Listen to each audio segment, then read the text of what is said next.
हाय बच्चों, SM coaching आपका स्वागत करता है।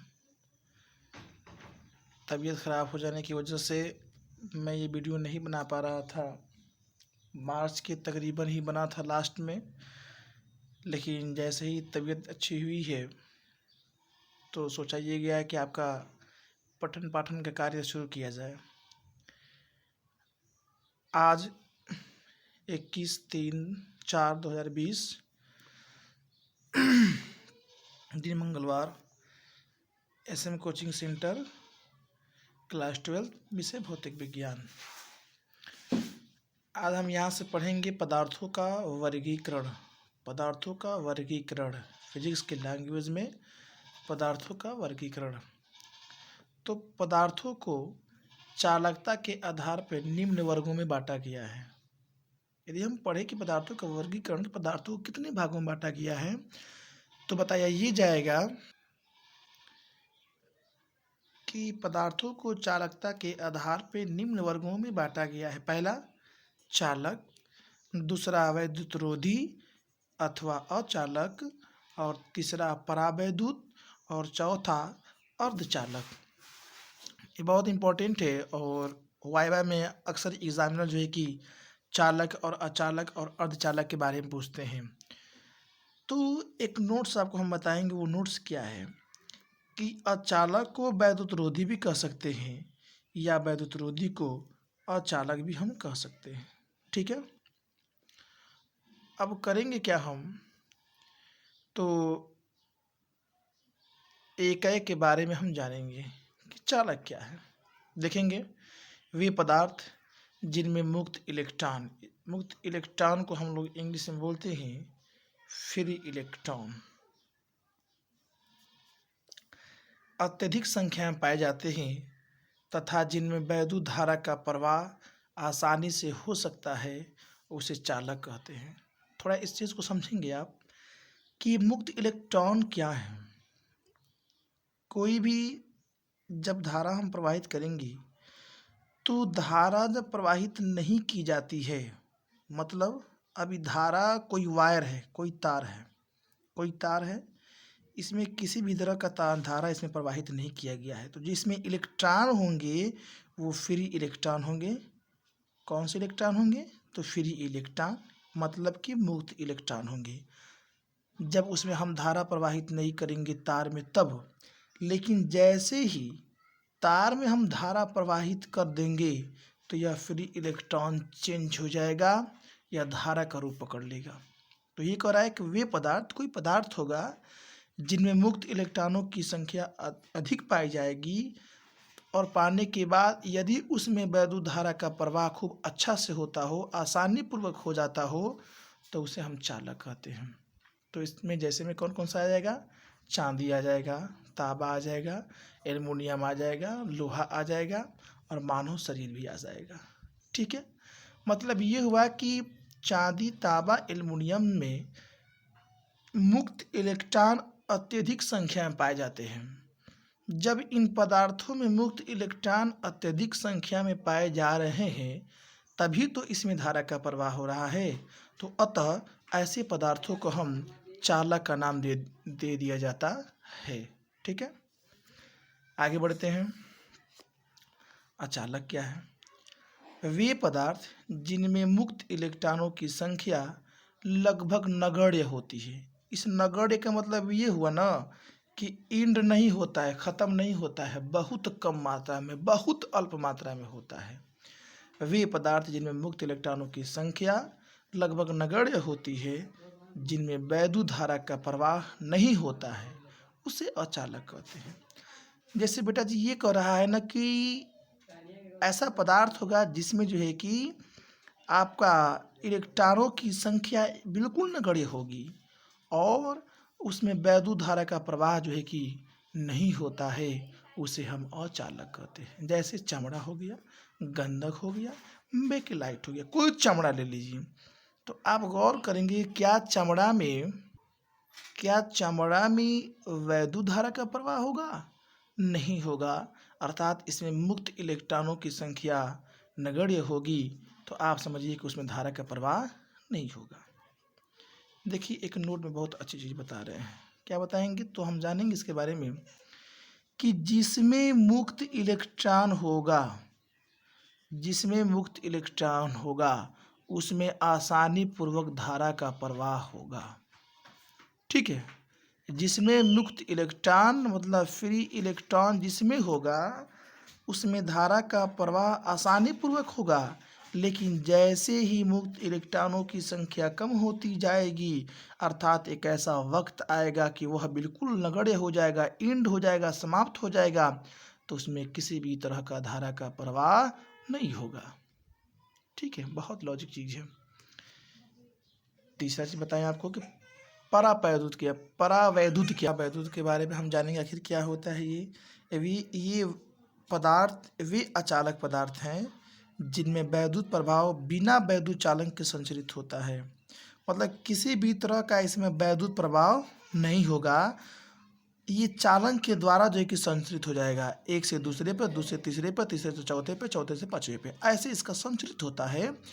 तो ऐसे पदार्थ को हम परावैद्युत कहते हैं। जैसे कांच हो गया, मोम हो गया, रबड़ हो गया, कागज हो गया, अभ्रक हो गया इत्यादि। अर्धचालक के बारे में पढ़ें। वे पदार्थ जिनकी चालकता चालकों से कम और अचालकों से अधिक होती है। मतलब बन जाएगा चालक, एक बन जाएगा अचालक। मतलब चालक से अर्धचालक की चालकता, गौर करेंगे आप, चालक से अर्धचालक की चालकता कम होती है। क्या होती है? कम होती है। लेकिन अचालकों से अधिक होती है। अर्धचालक की चालकता, अर्धचालक की चालकता चालक से कम अचालकों से अधिक होती है, उसे हम क्या कहते हैं? अर्धचालक। मतलब अर्धचालक की चालकता चालकों से कम होती है लेकिन अचालकों से अधिक होती है, उसे अर्धचालक कहते हैं। जैसे जर्मेनियम, सिलिकॉन, सेलेनियम, कार्बन इत्यादि होता है। ये वेरी इंपॉर्टेंट है। 2021 करा कि सतत आवेश वितरण क्या होता है। करा कि यदि किसी वस्तु को दिया गया आवेश, किसी वस्तु को दिया गया आवेश उस पर एक समान रूप से वितरित हो, तब उसे सतत आवेश वितरण कहते हैं। कोई यह वस्तु है, इस पे किसी तरह का हम आवेश दे रहे हैं। कोई ये वस्तु है और इसमें एक हम आवेश दे रहे हैं, तो इस पे समान रूप से जो है कि चारों तरफ, समान रूप से चारों तरफ आवेशों का वितरण होगा, उसे हम सतत आवेश वितरण कहते हैं। यदि किसी वस्तु को दिया गया आवेश उस पर एक समान रूप से वितरित होता हो, तब उसे सतत आवेश वितरण कहते हैं। मीन्स ये होगा कि कोई यह वस्तु होगा और इस पे जो है कि एक समान रूप से आवेशों का वितरण होगा, डिस्ट्रीब्यूशन होगा, इसका बंटवारा हो जाएगा, उसे हम जो है कि सतत आवेश वितरण कहते हैं। लेकिन इसके वस्तु के आधार पर इसको हम 3 भागों में बांटते हैं। कौन कौन से देखेंगे आप? तो सतत वितरण आवेश को एक बीमीय, द्विबीमीय, त्रिबीमीय हो सकता है। बहुत इंपॉर्टेंट है। इंपॉर्टेंट क्या है कि हम एक बीमीय आवेश को रेखीय आवेश वितरण भी कहते हैं। बहुत इंपॉर्टेंट है। हम द्विबीमीय को पृष्ठीय आवेश वितरण भी कहते हैं। हम त्रिबीमीय को आयतन आवेश वितरण भी कहते हैं। एक बीमीय को रेखीय आवेश वितरण कहते हैं, द्विबीमीय को पृष्ठीय आवेश वितरण कहते हैं, त्रिबीमीय को आयतन आवेश वितरण कहते हैं। चलिए ये जान गए आप।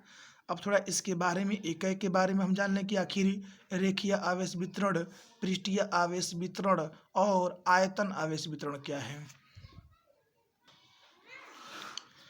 जब आवेश का वितरण, वितरण का मतलब होता है, जैसे आपको एक सिंपल भाषा हम बताएंगे। जैसे क्लासों में पहले सर लोग कहा करते थे कि मिष्टान का वितरण, यानी कि मिठाइयों को बांट दो। वितरण का मतलब होता है बंटवारा अर्थात बांट देना। जब आवेश का वितरण किसी रेखा के अनुदिश एक समान रूप से होता है उसे रेखीय आवेश वितरण कहते हैं। इसे लेम्डा से प्रदर्शित करते हैं। मतलब कह रहा है कि यहाँ हम फार्मूले से जानेंगे कि इसे लेम्डा बराबर D Q upon D L, यानी कि इसके रेखीय रेखा के अनुदिश एक समान रूप से वितरण होगा आवेश। मतलब कि एक रेखा होगा, उसका कुछ लंबाई होगा और उसमें एक समान रूप से आवेशों का वितरण होगा। उसे हम जो है कि रेखीय आवेश वितरण कहते हैं। इसे लेम्डा से प्रदर्शित करते हैं। माना कि रेखीय आवेश वितरण के सूक्ष्म अवयखंड डीएल है, उस पर आवेश डी क्यू है, तो रेखीय आवेश घनत्व होगा। फार्मूला होता है, कोई पूछेगा कि रेखीय आवेश वितरण का फार्मूला क्या होगा, तो आप बताइएगा कि लेम्डा बराबर D Q upon D L. यहाँ आसान डिफिनेशन बताएंगे कि सूक्ष्म लंबाई पर आवेशों का वितरण ही रेखीय आवेश वितरण कहा जाता है। सूक्ष्म लंबाई पर आवेशों का वितरण ही रेखीय आवेश वितरण कहलाता है। तो रेखीय आवेश वितरण का डिफिनेशन हो गया। इसे हम लेम्डा से प्रदर्शित करते हैं। रेखीय आवेश वितरण का जो सूत्र होता है वो लेम्डा बराबर D Q upon D L होता है। ठीक है, और करेंगे आप कि रेखीय आवेश वितरण से 4 क्वेश्चन उठाए जाएंगे। पहला कि रेखीय आवेश वितरण को किससे प्रदर्शित करते हैं, तो आप बताएंगे लेम्डा से। दूसरा कि इसका सूत्र क्या होता है, तो आप बताएंगे कि लेम्डा बराबर D Q upon D L होता है।